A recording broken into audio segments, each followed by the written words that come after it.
ডিভিজিবিলিটির 7 নম্বর টিউটোরিয়ালে আপনাকে ওয়েলকাম করছি। বাট এটা শুরু করার পূর্বে প্রিভিয়াস টিউটোরিয়াল নিয়ে একটু কথাবার্তা বলতে হবে। আমরা প্রিভিয়াস টিউটোরিয়ালে গুরুত্বপূর্ণ থিওরেম সলভ করছিলাম, যেটাকে আমরা বলি ডিভিশন অ্যালগরিদম। এখানে a equals to q b plus r এবং এই r টা 0 থেকে শুরু করে b এর মধ্যে থাকবে। আর এইখানে আপনার বইতে দেখবেন যে ভাই যত জায়গাতে b ইউজ করা আছে ঠিক তত জায়গাতে জাস্ট মডুলাস সাইন দেয়া বইতে। যত জায়গাতে b আছে ঠিক তত জায়গাতে মডুলাস সাইন ইউজ করা আছে। বাট আপনি মডুলাস সাইনটা কখন ইউজ করবেন আর কখন ইউজ করবেন না এটা নিয়ে একটা কনসেপ্টটা ক্লিয়ার করি।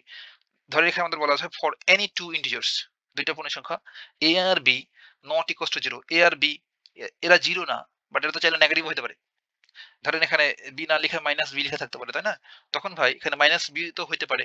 তার জন্য আমাদের এই থিওরেমটা সলভ করার সময় যত যত b লিখা থাকবে ঠিক তত জায়গাতেই আমাদের জাস্ট মডুলাস সাইন ইউজ করতে হবে। বইতে এক্স্যাক্টলি এই কাজটাই করা আছে। তাছাড়া কোনো পার্থক্য নাই।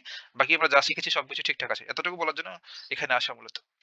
আর আপনি যদি এখানে লিখে দেন for any two positive integer, just এখানে পজিটিভ সংখ্যাটা পজিটিভ কথাটা উল্লেখ উল্লেখ করে দেবেন, তবে কিন্তু আর এখানে মডুলাস সাইন না দিলেও কিন্তু হবে। এই তো হলো কাহিনী। এখন আমরা আমাদের আজকে টিউটোরিয়াল শুরু করতে পারি। ছোট গল্পের পরে জাস্ট আমরা রিকল করব ভাই। এই সাধারণ গুণনীয়ক বা কমন ডিভিজর, সেকেন্ড ওয়ানটা হচ্ছে গ্রেটেস্ট কমন ডিভিজর বা জিসিডি, বৃহত্তম সাধারণ গুণনীয়ক। এই কনসেপ্টগুলো আমরা নেক্সট এই টিউটোরিয়ালে থিওরেম সলভ করব, তখন কাজে লাগবে। তার জন্য এটা একটু শিখতে হবে আর কি, রিকল করতে হবে। আমরা এইসব ইতিমধ্যে জানি। ধরি a এবং b দুইটা পূর্ণ সংখ্যা, ডেফিনেটলি পজিটিভ ইন্টিজার হবে।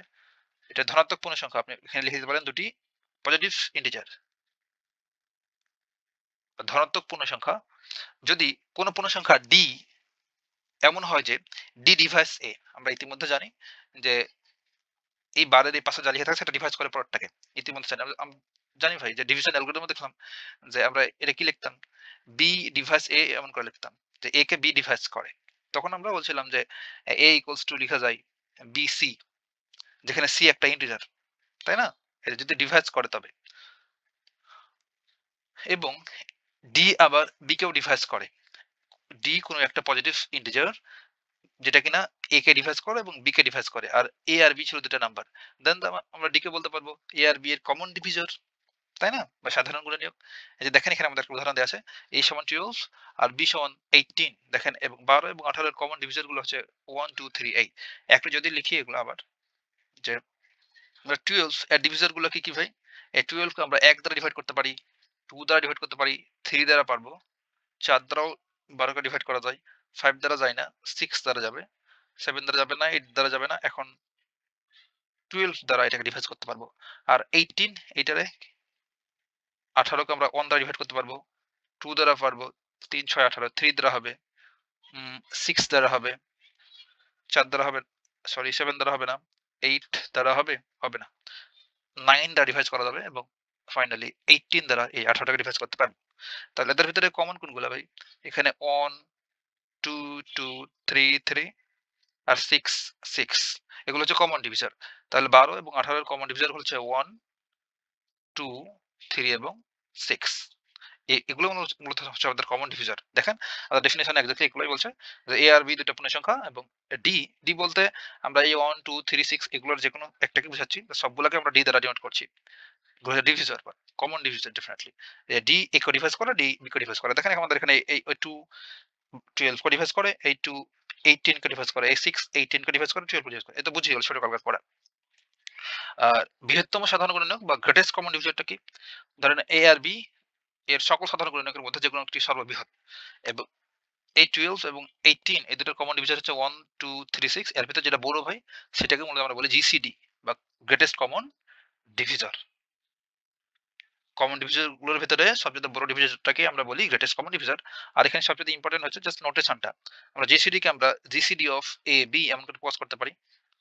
তাহলে এখানকার জিসিডি হচ্ছে 6, তাহলে এটাকে আমরা লিখতে পারবো জিসিডি অফ এই যে 12, 18 ইকুয়ালস টু 6। জাস্ট এই নোটেশনটা গুরুত্বপূর্ণ। আর কিংবা চাইলে এমন করে লেখা যায় ডাইরেক্ট, আমরা সিম্পলি এমন করে লিখতে পারবো a কমা b, এই যে 12, 18 ইকুয়ালস টু লিখে দিতে পারবো 6। এটা দ্বারা বুঝাই ফার্স্ট ব্র্যাকেটের ভিতরে জাস্ট নাম্বার দুটো বসাই দিচ্ছি। তার বলছে 12, 6 ইকুয়ালস টু 6। এর অর্থ হচ্ছে যে 12 এবং 18 জিসিডি বা কমন গ্রেটেস্ট কমন ডিভিজন হচ্ছে 6। নোটেশনটা গুরুত্বপূর্ণ শেখা। আর এগুলো যে বাস ছোট কালকার আহ, কথাবার্তা বললাম তাই না ভাই? ছোট কাল আমরা পড়েছি, বাট এখন তো আমরা বড় হয়েছে, এখন একটু সিম্বলিক ডেফিনেশনটা আমাদের দেখতে হবে জিসিডির। একটু যদি দেখি সেসব, ধরে আমাদের এখানে ধরে নেব লেট এই জায়গাটুকুতে লিখি আমাদের এ আর বি দুটো পজিটিভ ইন্টিজার, পজিটিভ ইন্টিজার। দেন ১ নম্বর কন্ডিশনটা হবে জাস্ট কমন ডিভিজার বের করার জন্য।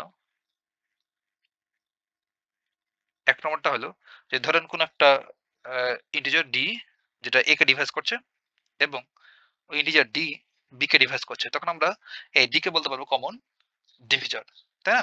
হ্যাঁ, ধরেন ২ নম্বরটা যে গ্রেটেস্ট কমন ডিভিজার কখন হবে?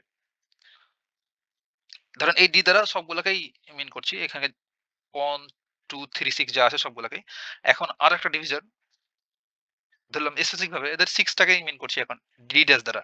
ডি ড্যাশ যেটা এ কে ডিভাইস করে এবং এই ডি ড্যাশ যেটা বি কে ডিভাইস করে। এখন আমরা এই ডি ড্যাশ কে কখন আমরা গ্রেটেস্ট কমন ডিভিজার বলতে পারবো? যে সিম্বলিক্যালি দেখছি এগুলো ডেফিনিশনটা। তাহলে এই ডি ড্যাশটা আমরা এখানে নিলাম সেটাকে বলে দেবো যে ডি ড্যাশ হচ্ছে any other ডিভিজার।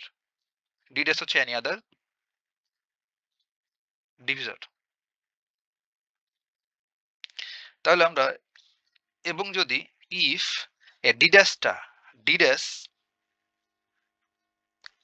Greater than or equal d হয়, ডি ড্যাশটা যদি আমাদের এই ডি এর চাইতে বড় কিংবা ডি এর সমান হয়, তবে এটা দেন এটার জিসিডিটা হবে greatest common divisor of a b, a আর বি এর ইকুয়ালস টু হবে ডি ড্যাশ। বুঝতে পারলাম? এই যে একই কথাটা জাস্ট আমরা এখানে লিখেছি। জাস্ট আমরা সিম্বলিক্যাল ডেফিনিশনটা দেখলাম ভাই। আর বড় হয়েছে না, আমরা থিওরাম এসব ইউজ করব তার জন্য এটা লিখা। তাহলে এখানে দেখেন এই ডি ড্যাশ বলতে আমরা 6 টাকে মিন করছি ধরেন। যে এই 6 দেখেন এই সবার চাইতে বড়। কিংবা ইকুয়াল সাইন এখানে দিয়েছি কোন নাম্বারের ক্ষেত্রে দেখবেন শুধুমাত্র একটাই কমন ডিভিজার থাকবে। সেটা তো সমান হয়ে যাবে, তাই না? এটা হলো কাহিনী। আর এটাকে অন্যভাবেও লিখা যায়। এটা যদি লিখে ফেলি, আমরা সবগুলোই শিখে রাখবো আরকি। এখানে লিখি এটা। ধরেন এমন। ওই একইভাবে বলবো যে কোন একটা ইন্টিজার ডি যেটা এ কে ডিভাইস করে এবং বি কে ডিভাইস করে, তাহলে আমরা ডি টাকে বলতে পারবো কমন ডিভিজার এবং এনি আদার ডিভিজার একই কথা বলছি ডি ড্যাশ যেটা এ কে ডিভাইস করে এবং বি কে ডিভাইস করে। এখন ডি ড্যাশ কে আমরা জিসিডি কখন বলবো? এটা হচ্ছে আদার ওয়ে, যদি ইফ এই ডি ড্যাশটাকে বাকি সবগুলো ডি দ্বারা ডিভাইস করা যায়। বুঝতে পারলাম ভাই? এখানে আমাদের এখানে গ্রেটেস্ট কমন ডিভিজার কত? 6 না? দেখেন এই 6 কে কিন্তু বাকি যে কমন ডিভিজার গুলো রয়েছে 1, 2, 3 সবগুলো দ্বারাই কিন্তু 6 কে ডিভাইড করতে পারবেন। তাহলে 6 কে 1 দ্বারা ডিভাইড করা যাবে, 6 কে 2 দ্বারা ডিভাইড করা যাবে, এই 6 কে 3 দ্বারা ডিভাইড করা যাবে। তাহলে এই কন্ডিশনটা যদি স্যাটিসফাই করে, দেন আমরা বলতে পারবো ডি ড্যাশটা হচ্ছে greatest common divisor. Then GCD of a comma b হবে ডি ড্যাশ। বুঝতে পারলাম? এসবই ছিল আমাদের symbolic definition of GCD, greatest common divisor. এতটুকু জানলেই হবে ভাই। কথা হবে নেক্সট টিউটোরিয়ালে।